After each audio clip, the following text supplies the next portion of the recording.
예, 오늘은 긴급 진단 해보겠습니다. 금리 인상 부담 제한적인 모습, 하반기의 증시 향방에 대해서 이분과 함께 이야기를 나눠볼 텐데요. SK증권 지식서비스 최석원 부문장님 나오셨습니다. 안녕하세요. 네, 안녕하십니까. 네, 이제 거시적인 상황들 잘 보시고 네. 저희가 늘 이제 도움을 받고 있는데요. 오늘도 좀 구체적으로 이야기를 나눠보도록 하겠습니다. 네. 미 증시 대비했을 때 사실은 한국 증시가 힘을 쓰지 못하고 있는 최근 분위기인데 네. 어떤 부분에 주목하고 계십니까? 예, 확연한 디커플링인 것 같아요. 특히 8월 들어서 그런 현상이 두드러지게 나타나는데 여기에는 여러 가지 요인들이 있겠습니다만 이제 미국이 일단 좋은 게 있는 거겠죠.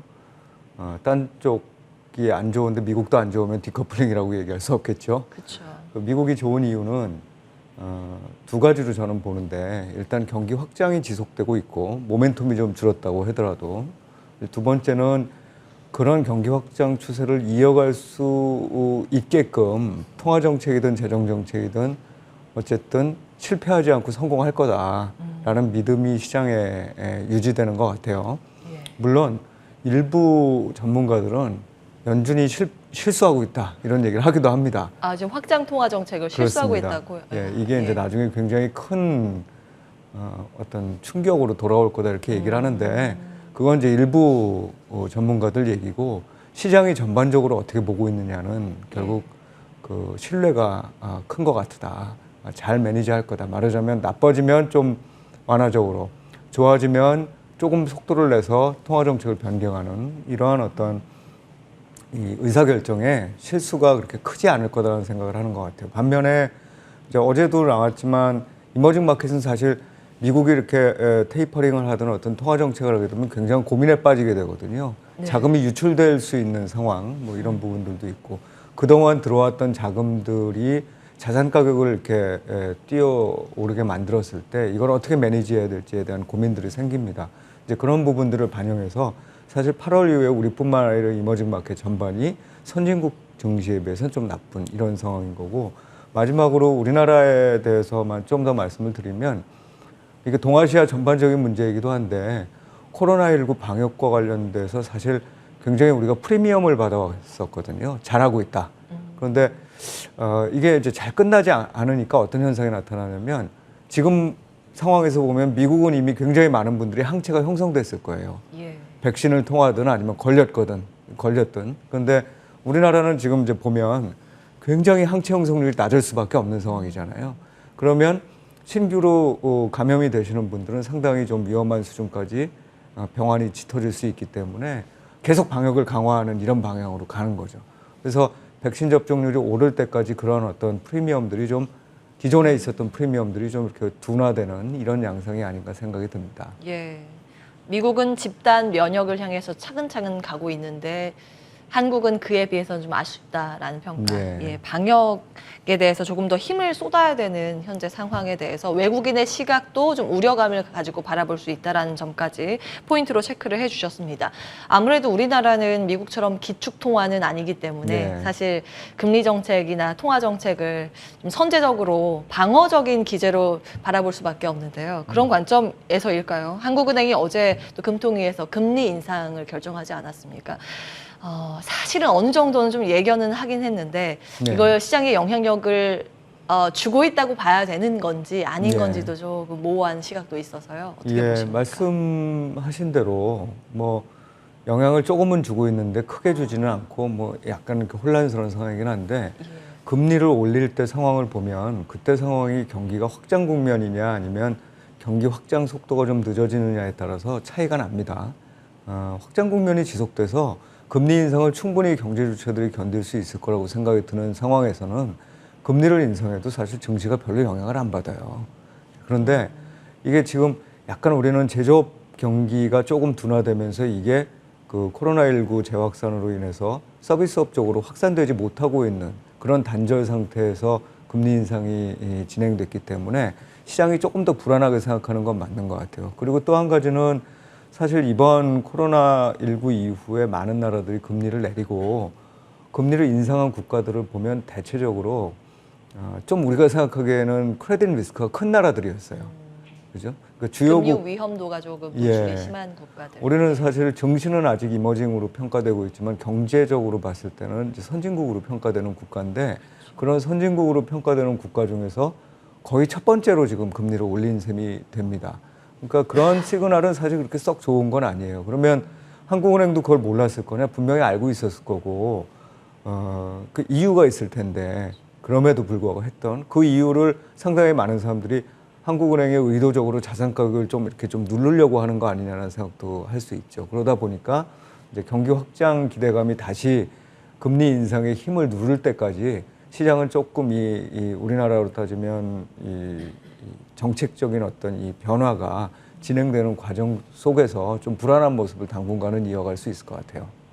그렇군요. 아무래도 금리 인상의 신호는 유동성 파티에서 이제 유동성에 취해 있었던 부분에서 정신을 깨게 만드는 이슈임에는 분명하니까요. 이제 금융 시스템 상에서 당분간은 시장은 변동성을 보일 수 있다라는 포인트로 금리 인상과 관련된 부분을 말씀을 주셨고요.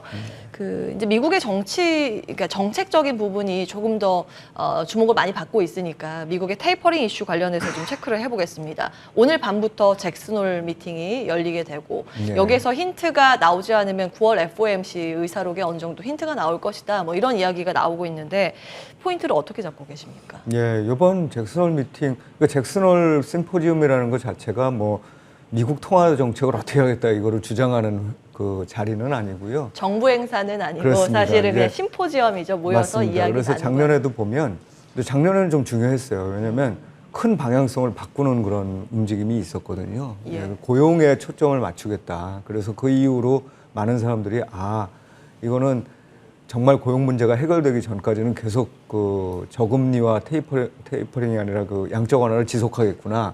이제 이런 믿음을 주는 그런 자리였는데 이제 보통의 경우는 그런 큰 방향성만 결정이 되고 지금 사실 큰 방향성을 결정하기 쉽지 않은 시기이기도 하고 자리도 안 맞다고 봅니다. 그래서 실제로 테이퍼링을 얘기하는 건 9월 달일 거로 보고 만약에 8월 달 이번 회의 이 미팅 때 얘기를 할 정도 뭐 그런 예상을 하던 분들 계세요. 그거는 그만큼 급했었다는 얘기거든요. 그런데 최근에 미국도 보면 하루에 10만 명 이상의 확진자들이 발생을 하고 물론 미국은 우리나라처럼 정책 당국의 통제하에 아주 엄격한 방역을 실시하고 있는 건 아니지만 그럼에도 불구하고 개인 차원에서는 확진자가 늘어나면 불안할 수밖에 없어요. 그러니까 활동이 제약되고 3분기 성장률이 떨어질 가능성이 높다. 그거에 맞춰서 지난번 뉴질랜드도 그랬듯이 금리 인상이든 또는 통화정책의 변경 속도를 좀 천천히 할 거다라는 그런 시각하에서 지금 보고 있고 그게 결국은 통화당국이 계속 시장과 소통해 가면서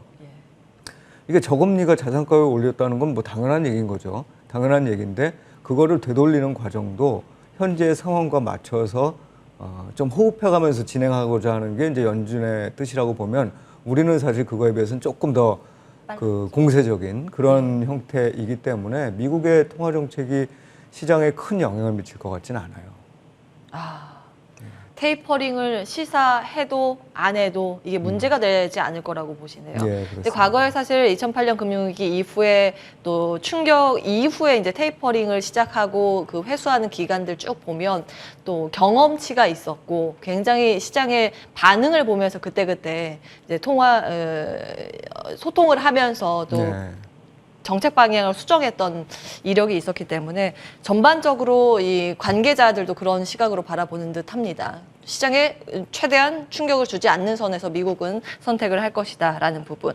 미국의 문제가 아니라 우리나라를 좀 봐야겠네요. 근데 환율의 문제가 또 연결고리로 있기 때문에 달러의 강세에 가파르게 좀 전개가 된다 그러면 사실은 우리는 어떤 대응 측면에서 어떤 포지션을 잡기도 해야 되겠고 시장의 금융시장의 영향력도 무시를 할 수는 없기 때문에 이런 부분 환율에 대해서는 어떻게 보십니까? 달러화 강세가 지금 환율을 결정하는 가장 중요한 요소입니다. 가장 중요한 요소고 사실 어제 금리를 우리가 인상한 이후에 외환 시장을 보면서 금리 인상을 했는데 왜 우리는 원화가 이렇게 강세가 안 되지? 그럴 수밖에 없어요. 이머징 마켓의 통화 정책이라는 건 환율에 크게 영향을 미치지 못합니다. 이 이머징 마켓의 외환 시장이라는 건 가장 큰 영향을 미치는 건 결국 경제가 얼마나 활발해지고 그 다음에 물가가 안정되고 그리고 또 여러 가지 투자 여건들이 좋아지느냐에 따라서 결정되는 것이고 또한 그게 반대로 굉장한 리스크로 전이가 될 때는 환율이 튀어오르는 이런 데에서 결정이 되는 것이고 그렇지 않고 이 뭐 금리를 통한 어떤 자금 유출입 이런 걸로 환율이 결정되지 않아요. 그럼 지금 상황은 뭐냐? 우리가 금리를 올리더라도 아주 큰 폭으로 올리기 전까지는 사실상 이 달러와의 전반적인 강세 현상이 나타나는 걸 막을 수 없다는 얘기입니다. 이게 대표적으로 작년부터 금리를 올려왔던 브라질, 멕시코 이런 나라들을 보더라도 금리 인상이 초기에는 해당 통화들을 조금 강세로 만드는 것 같이 보였습니다만 그 이후로는 달러가 강세가 되니까 바로 다 약세로 돌아섰어요. 그러니까 우리가 결정하는 요소는 아니다. 그래서 지금은 달러와 강세 압력이 계속 진행되고 있고 그거는 원달러 환율로 보면 상승 압력이 여전하다는 것을 분명히 우리가 인식해야 됩니다. 단지 우리가 생각해야 되는 건 말씀드렸던 뭐 브라질, 멕시코, 러시아에 비해서는 우리가 훨씬 건전하잖아요. 그럼 이제 올라갈 수 있는 수준이 정해진다는 거예요. 예를 들면 뭐 브라질 통화는 한 10%, 15% 절하되는데 한국은 그럼 얼마쯤 절하되고선 그 다음에 안정될 거냐 이런 부분인데 저희가 2011년 이후의 과정을 쭉 보면 1,200원 선이 상당히 중요한 역할을 했었습니다. 그래서 저는 이번에 1,200원 선 이상으로 올라가는 설사 달러화 수준이 그 달러화 강세가 강력하게 진행돼도 1,200원 이상으로 올라가는 건 예상을 안 하고 있고요. 단지 그럼에도 불구하고 확 못 내려가는 건 뭐냐면 우리가 또 해외 투자를 굉장히 많이 늘려가는 그런 국가예요. 그래서 조금 상황이 괜찮고 특히 지금처럼 이 선진국과 이머징 마켓의 통화가 이렇게 그 경제가 또는 증시가 분할되는 상황에서는 해외 투자가 더 늘어날 거거든요. 이런 부분은 아마 환율 하락을 막아서 저는 1,150원에서 1,200원 정도 수준이 지금 뭐 예상되는 환율 수준이다 이렇게 보고 있습니다. 예. 환율의 영향을 크게 받고 있는 국내 증시이기 때문에 일단은 달러당 원화 가격 저항 라인 1,200원을 제시해 주셨고요. 결국에는 우리 시장 공격적인 스탠스보다는 방어적인 자세를 취해야 된다라는 논조로 말씀을 주셨습니다. SK증권 지식서비스 최석원 부문장과 함께 했습니다. 고맙습니다. 네, 고맙습니다. 예, 출발 성공 투자 준비된 순서는 여기까지입니다. 오늘 외국인들의 매도세가 이어지고 있는 모습입니다. 이어지는 프로그램을 통해서 오늘도 좋은 선택으로 한 주의 마무리 잘 하시기 바라겠습니다. 끝까지 함께해 주신 여러분 고맙습니다.